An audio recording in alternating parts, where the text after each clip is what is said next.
what I want to tell you is this. You've heard me say yesterday, business is simple. Right? Remember? What did I say? Business is simple, yet... What did I say yesterday? Business is simple. Owners are delusional. Owners are delusional. They're delusional. Right? So what the secret of business success is to remove that delusion. It's very, very simple. It's very, very simple. I remember actually, I think it was 1993, I was sitting on my couch in Montreal, Canada, and I was reading yet again another book. Because after listening to Tony Robbins, I realized that one of the reasons why Tony Robbins was so successful, because he read so many books. The guy couldn't stop reading books. So I said, well, maybe that's the secret.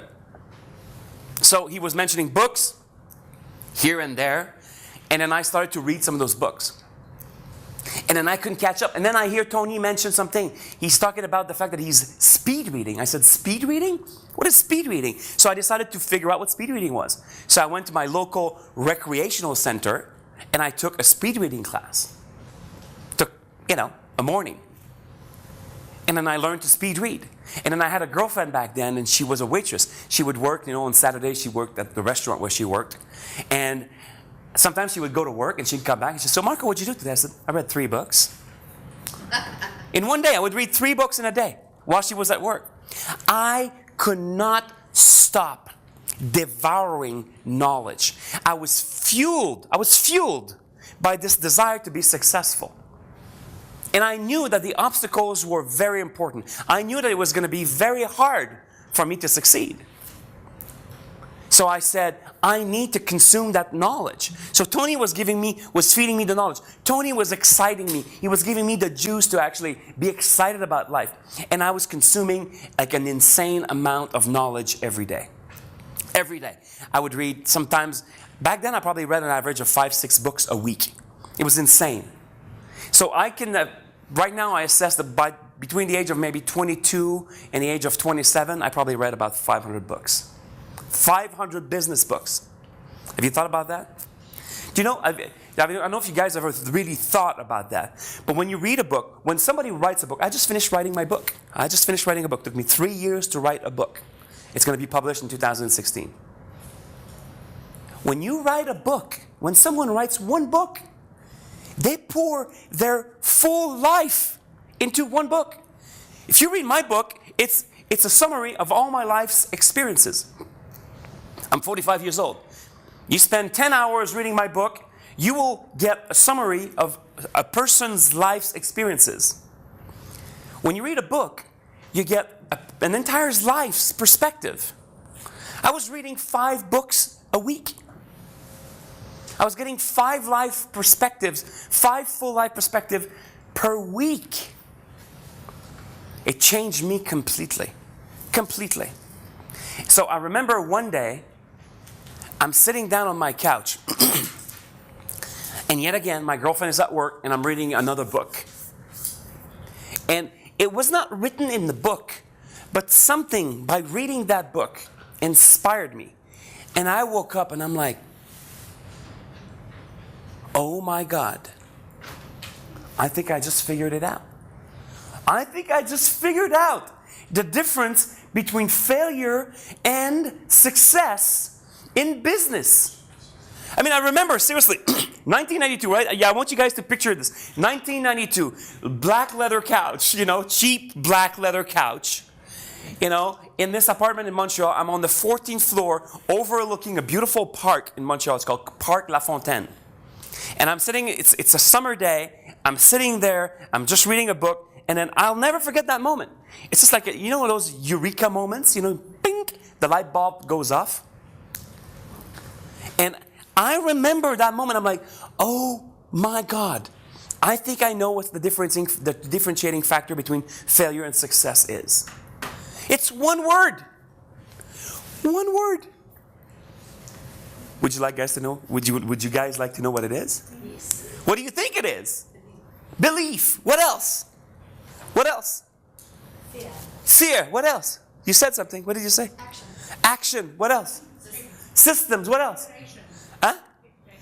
Preparation. Absolutely. What else? At the back, yes. Optimism. What else? Passion. You guys are right? Do you need all those things to be successful? Do you need to overcome fear? Do you need to have passion, optimism, systems? Do you need to have all those things? Yes, yes, and yes. But in 1993, and again, I'm not sure exactly if it was 1993 or 1994. Seriously, I don't remember. But on that summer day in Montreal, Canada, in my mind, I came up with one idea. This is the idea. Somebody said it. What's the word?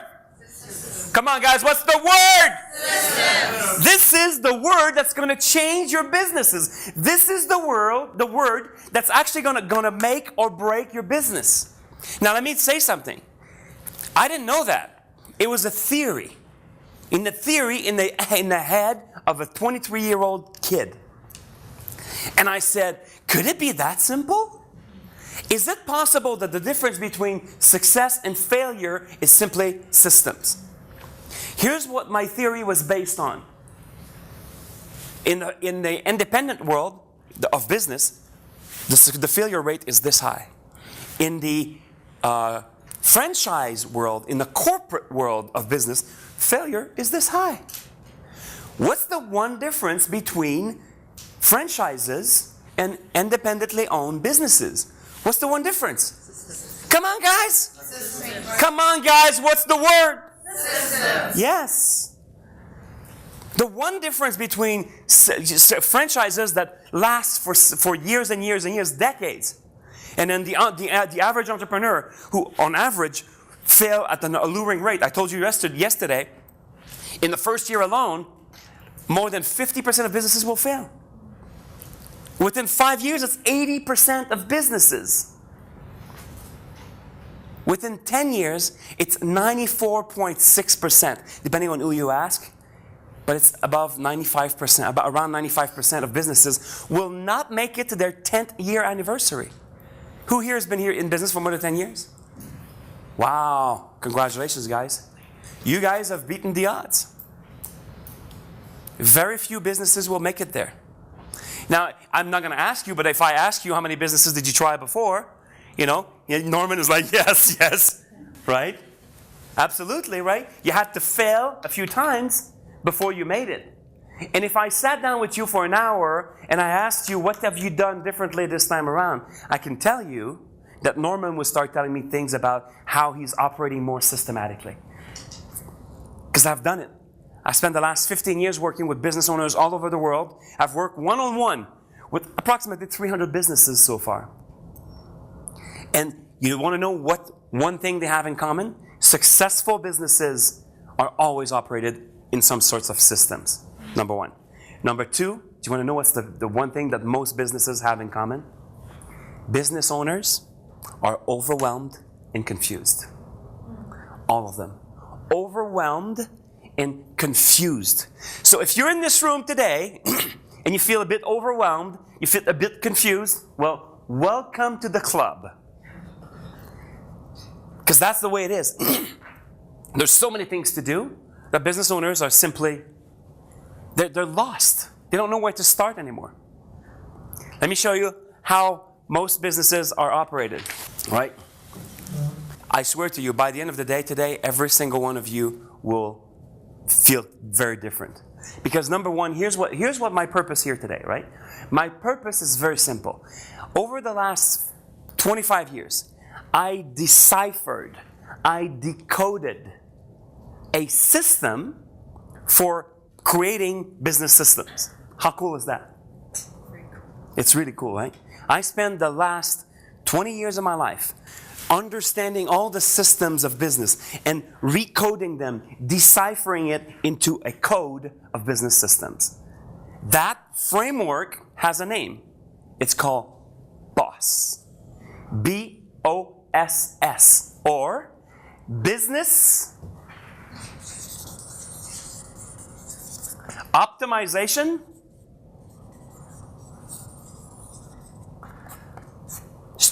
Strategic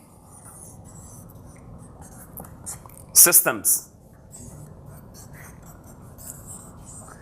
In other words, what I'm going to teach you today is the systems required to strategically optimize your business. Your business. How cool is that? She's looking at me like, oh my God, I'm so excited. I'm so excited. I'm so excited. You know why I'm excited? Because this used to be an internal document. I used to never teach this. You know, I've been using this for years, about 15 years. I've been using this inside of my company for about 15 years. But this was an internal process, an internal framework. This is how I communicated with my own consultants. I had guys working for me before, and we communicated with the system. This became our decision matrix. This became like a language, a coded language to speak between consultants. So I would send my consultants to work with some of my clients.